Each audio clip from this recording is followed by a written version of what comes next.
Thanks for coming here because I think discussion of this nature is healthy and really useful. And even though we might all disagree up here about one or more of these points, the point is that we're having dialogue, and that's important in America, and one of the freest places in the world that we can do this openly and have disagreements. My much smarter than me counterpart here on the right has discussed Keynesian economics. In its simplest format, Keynesian economics is often reduced down to a definition of gross domestic product. Gross domestic product is a sum of consumer spending, investment, and government spending, plus net exports. And there you have it. That's the U.S. economy. That's what GDP is. And largely spending under Keynesian modeling is viewed as, if we're not having consumer spending and if we're not having investment, we will spur the economy and maintain or grow our GDP through government spending. Hence the idea of a stimulus, more government spending. Now, toward that end, we are being forced to very difficult choices because just a few months ago, and by the way, wonderful summary of how we got into this mess, most of you had never even heard of derivatives. And if I say, what's a credit default swap, you probably don't know or care about what that might be. But these offshore, largely unregulated financial environments have produced a serious problem. And today, we have several crises that have arisen. One, we have a banking and financial crisis. There's no credit for nobody. It's a problem. I have clients every day that I sit down and talk to whose lines of credit for profitable, successful companies who have long-standing banking relationships that are quality in nature, and their lines of credit are frozen or eliminated. That's normal today. People can't buy homes. People can't do much of anything in terms of obtaining credit. This is a terrible problem, and it's shutting businesses down across the country.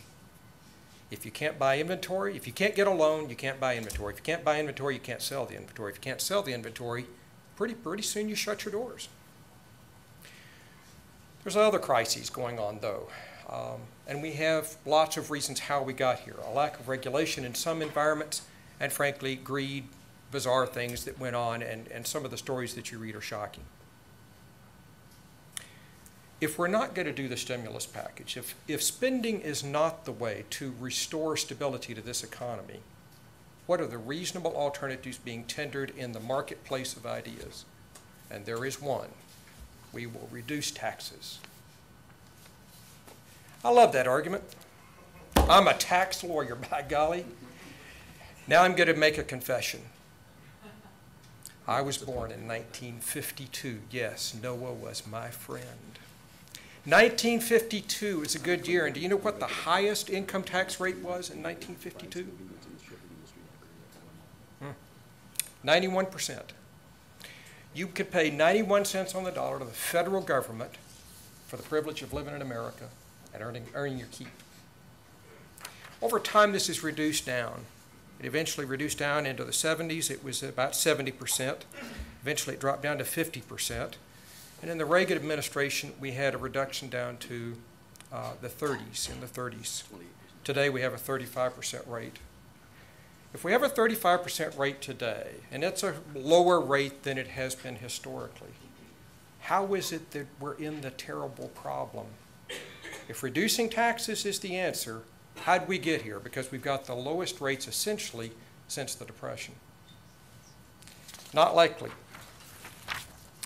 We can't really say that Reagan would even agree with that. To be candid, Reagan chose to reduce taxes as a method of unlocking captive capital in America that was being not turned over in our economy because the tax rate was too high.